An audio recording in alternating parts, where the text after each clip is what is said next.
Tonight, the Iranian strike intensifying concerns over a wider conflict in the Middle East.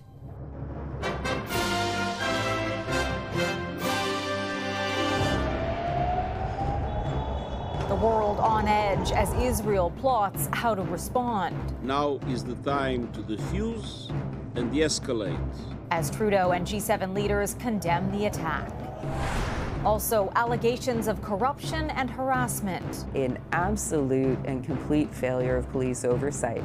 The Thunder Bay Police Force facing human rights complaints. Plus, visions of justice for sexual violence survivors. For them to feel like they had some sort of control over their story. Processing trauma and building confidence through photography.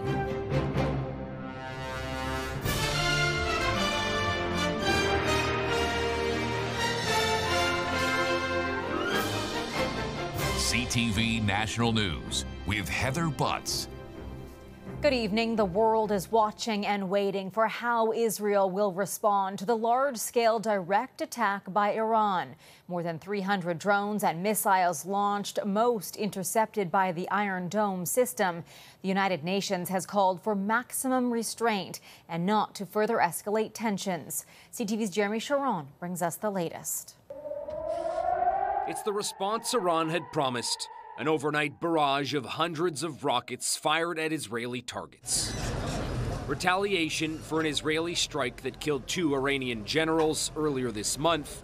Israel claims to have successfully blocked Iran's attack. We intercepted 99% of the threats launched, said this military spokesperson, calling it a significant strategic success. I read the attack last night as really an attempt to demonstrate to Israel and the United States that it has the capabilities. And if need be, they're willing to use those capabilities. Both U.S. and U.K. officials have claimed responsibility for helping Israel shoot down drones. We had a pretty good indication of the size and the scale and the scope of what Iran was planning, and that is why, because we had a good sense of what they were going to do and with how much, that's why we were able to really help Israel knock down almost everything that Iran threw at them. The Saturday night attack is the escalation in the Middle East long feared by many. The first move by Iran itself after months of fighting between Israel and Iranian-backed militant groups near its borders. Israel is vowing revenge. Whoever attacks us, we will hit back, and we will hit back to make sure that that doesn't happen again. Meanwhile, G7 leaders convened by U.S. President Joe Biden today collectively condemned the attack, expressing support for Israel, and said Iran is further stepping toward the destabilization of the region and risks provoking an uncontrollable regional escalation. While at an emergency UN Security Council meeting today, a call for maximum restraint. The Middle East is on the brink. The people of the region are confronting a real danger of a devastating, full-scale conflict. Now is the time to defuse and de-escalate. Israel's war cabinet also met for several hours in Tel Aviv today to discuss a response to the attack, but it's not clear yet how or when retaliation will come. Heather? CTV's Jeremy Sharon in Ottawa. Protesters in Toronto rallied today in support of Israel as tensions flare in the Middle East. The events of yesterday were expected and shocking at the same time. The attack from Iran was top of mind for many who gathered to call for the release of all hostages being held by Hamas for more than 6 months. Flags were lowered across Australia as the nation mourns 6 people fatally stabbed during a rampage at a busy shopping mall in Sydney. Among those killed, a 38-year-old mother whose 9-month-old baby was seriously injured, a 25-year-old woman planning her wedding, an architect, a 55-year-old woman, and a security guard were also killed. The country's prime minister today among those paying tribute at the scene. The attacker has now been identified. He was shot dead by police who say he had a history of mental illness. The chief of an Alberta First Nation is watching to see what happens after the Supreme Court ruled his community wasn't given enough land under a historic treaty. CTV's Tony Grace now on a case that is creating fresh conversations. On this First Nation in southern Alberta, a century-and-a-half-old promise is back in focus. Those particular treaties that our ancestors were involved in were very sacred. Very sacred. Sacred covenants.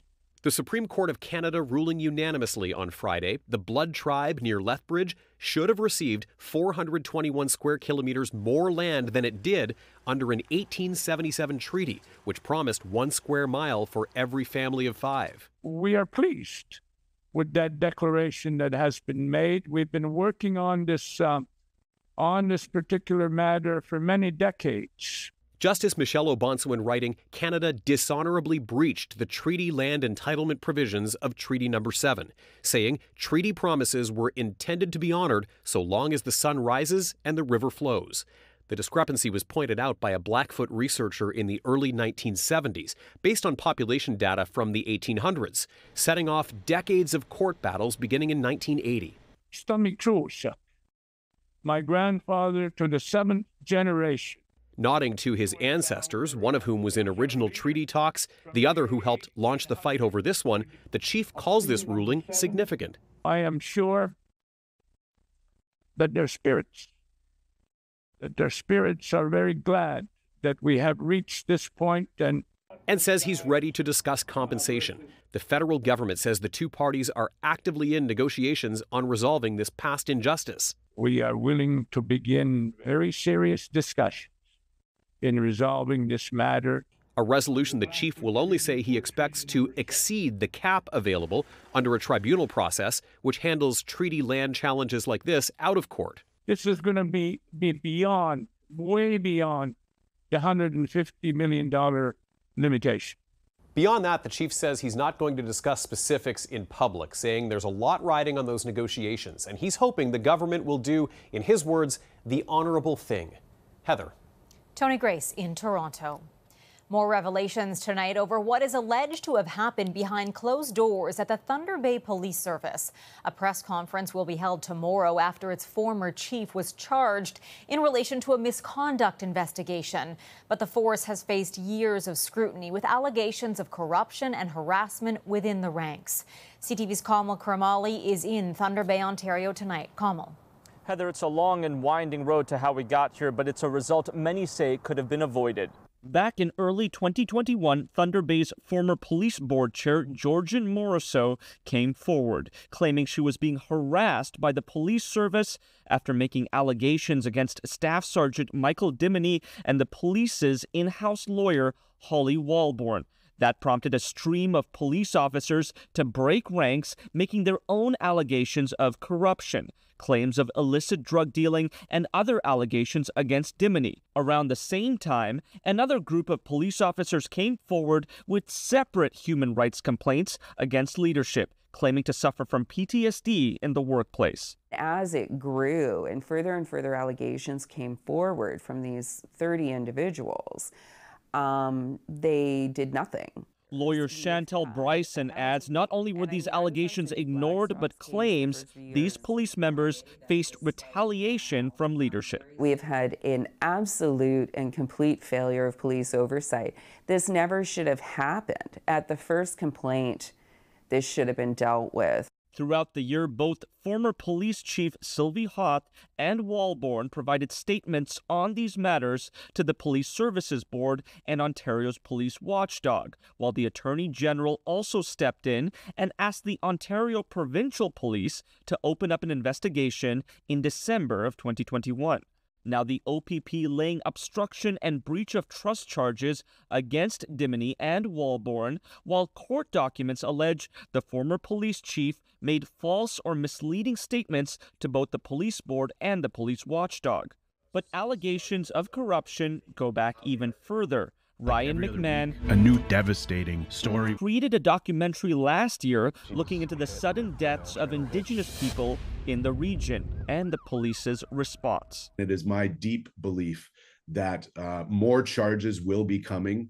Those that are having trouble sleeping at night inside of the Thunder Bay Police Service deserve to have that difficulty.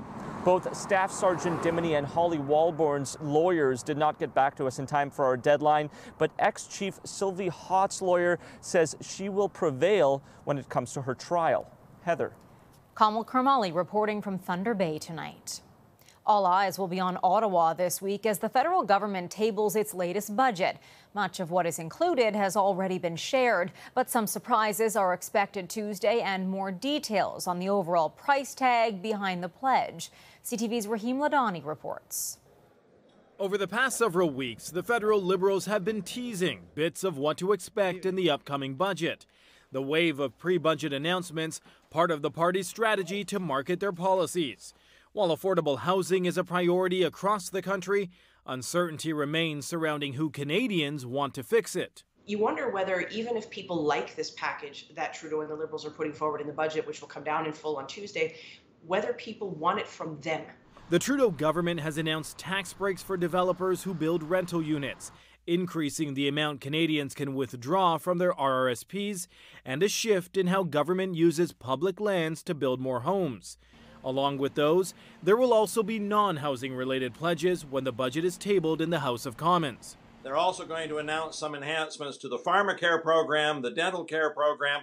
There's a new school lunch program, $1 billion for school lunches to make sure good, nutritious meals are happening in schools. Finance Minister Chrystia Freeland has promised the government will stay true to the fiscal guardrails it pledged last fall, including capping the deficit at $40 billion for the current fiscal year. She's also ruled out new taxes for the middle class, but there is belief the budget could include hikes to others to pay for programming. We may see some high tax brackets for very wealthy Canadians, or we may see this idea of an excess profit tax on some corporations. They've been quiet about that. That could be the big surprise come Tuesday. With the next federal election still over a year away, this is not an election budget, though it comes at a time when the Prime Minister is facing strong criticism for continuing with the carbon tax, while many Canadians are struggling to get by. The Canada carbon rebate did increase earlier this month, but policy watchers say they'll be looking closely to see if the Liberals announce other ways to put more money in people's pockets. Is there going to be anything in the budget that gives that kind of right-away relief to people so that they're able to feel some of that burden get lifted more quickly? At a time when the cost of living crisis is being felt from coast to coast to coast. Rahim Ladani, CTV News, Toronto. A 6-month mission to support security in the Indo-Pacific region is delayed due to a mechanical issue on HMCS Montreal. The warship was scheduled to leave this morning with 250 crew members bidding an emotional farewell to their families. But once on board, the glitch forced a change of plans. The crew will remain on the ship as teams work to resolve the issue. Departure is expected later this week. A staggering number of Canadians, more than 117,000, report being victims of intimate partner violence each year. Women's groups are joining forces to demand more be done to protect vulnerable people as Ontario takes steps to declare it an epidemic. CTV's Geneviève Bushman reports. Women defending women gathered outside a courthouse south of Montreal. Louise, Josiane, Elisabetta. They're demanding justice for victims of intimate partner violence.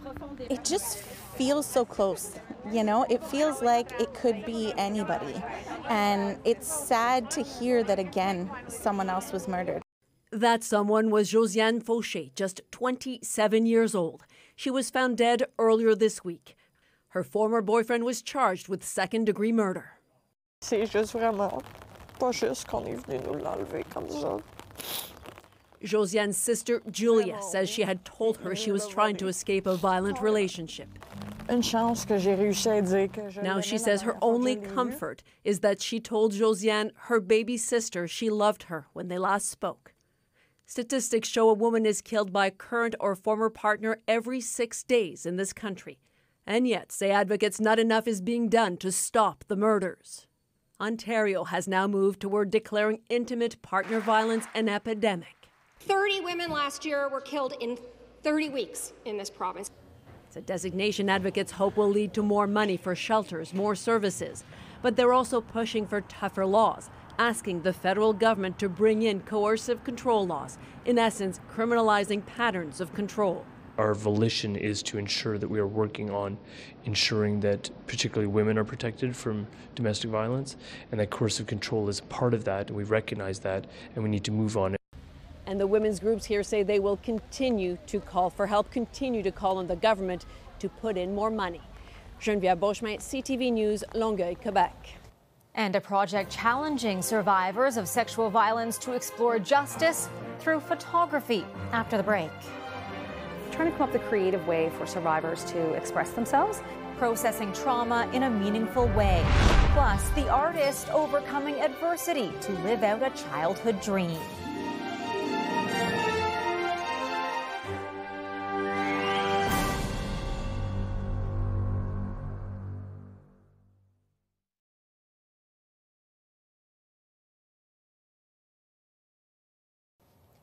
Survivors of sexual violence rarely get the opportunity or have the desire to share their story through a personal lens. Now, a powerful project throughout Newfoundland is encouraging the use of photography as a way to process trauma. Here's CTV's Garrett Berry. A spring view through an old wooden door. Bright flowers among Newfoundland's cold and frozen beaches. Each of these photos reframing justice through photography. Each of the photographers survivors of domestic or sexual violence. Trying to come up with a creative way for survivors to express themselves and for them to feel like they had some sort of a control over their story and how it was being told and what parts of it were being told. Because unfortunately, that's not always the case for survivors as they go through. This traveling photo exhibit will move throughout Newfoundland and Labrador. It's a creative outlet outside the legal system. Many of the survivors can't freely share their stories. They're dealing with lawyers, police, judges. So these photographs speak for themselves. This is a photo that they're choosing. If they want to edit it, they can. If they want to cut it down, if they want to crop it, if they want to blow it up, if they want to add things, take them away. Whatever it is that they want, they get to do that. And they control every piece of that piece of art. This year's theme is transformation, photos of spring, or for Ashley McDonald, a reflection of how her own life has changed in the 12 years since she became a victim of assault. It's been 12 years of process and progress for me. And so that photo, I think, was just the next logical step. And I didn't have to think about what it was going to be. I just automatically knew that's the photo I was going to use. Now, in its third year, this exhibit has become a supportive space for survivors. The tour will continue across Newfoundland and Labrador until April 26th. Garrett Berry, CTV News, St. John's. Still ahead. The controversy over wildlife coexisting in a human habitat.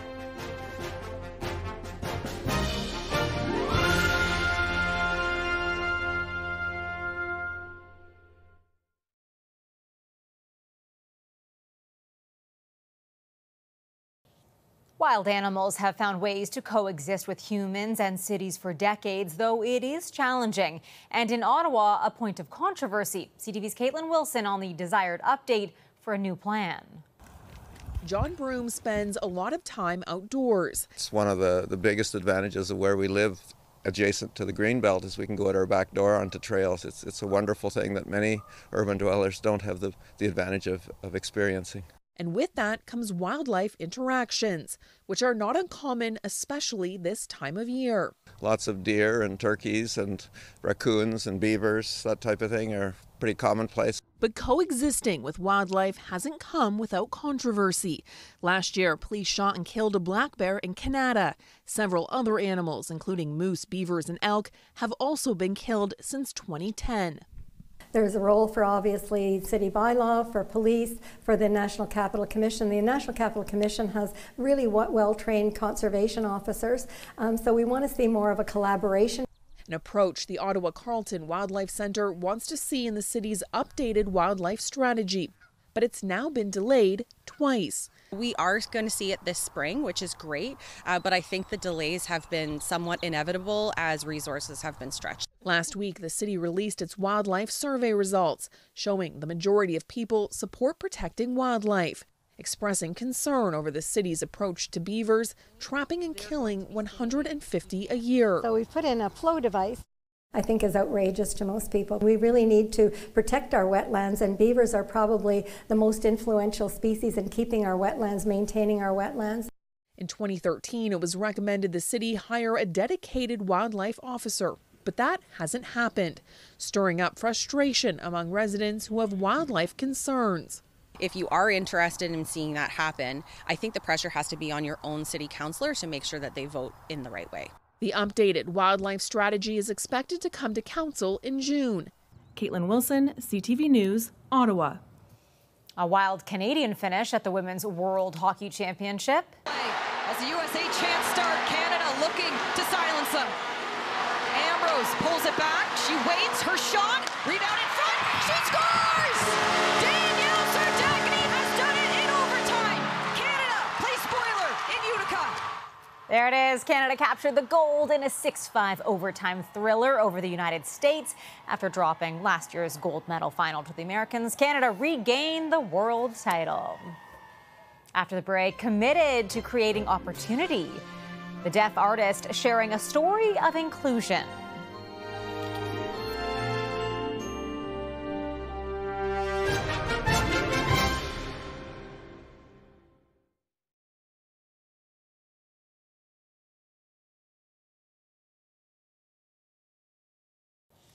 Finally for us tonight, an international tour telling a story of inclusion. Chris Dodd didn't want to give up on a childhood dream, so he created the opportunity for himself. Here's CTV's Adam Sawatsky. Well, growing up deaf, Chris Dodd tells us through a sign language interpreter, he was always trying to be heard. I think I was a little bit of a clown, and I like to get the attention. Although he strived to be a star in elementary school and started writing plays in high school, Chris found after studying theater in university, there wasn't much interest in hiring deaf artists. I felt like I couldn't continue with it, that I was going to have to stop. But instead of giving up on his childhood dream, I've just had perseverance. Chris committed to create his own opportunities. And, you know, it's been a struggle to get to this point. But what a point he's at. Chris has written 5 plays, acted in more than a dozen productions, and is the founder and artistic director of the National Theatre Festival Sound Off, which has provided professional opportunities for other deaf creators for the past 8 years. A lot of the work that he's doing with other deaf artists is so impactful and important. Now, Chris is in the midst of an international tour, performing his one-man show, Deafy, which uses sign language, surtitles, and spoken word to tell a universal story about finding a place to belong. And I think as an audience, whether we are a deaf and hard of hearing audience or a hearing audience, we are going to learn something. Chris is also one of the stars of the post-apocalyptic thriller Finality of Dusk, and recently had his first play published. I just keep going, and I just find a way to connect and to do the work. And always feel fortunate, Chris says, that not only has his lifelong dream of being a full-time theater professional been realized, he's supporting others to do the same. I think the young Chris, he would be surprised. Proud. Yes, proud, definitely. Adam Sawatsky, CTV News, Victoria. That's our newscast. I'm Heather Butts. Thank you for watching. Omar and Sandy are back here tomorrow, and I'll see you again on Friday. Good night.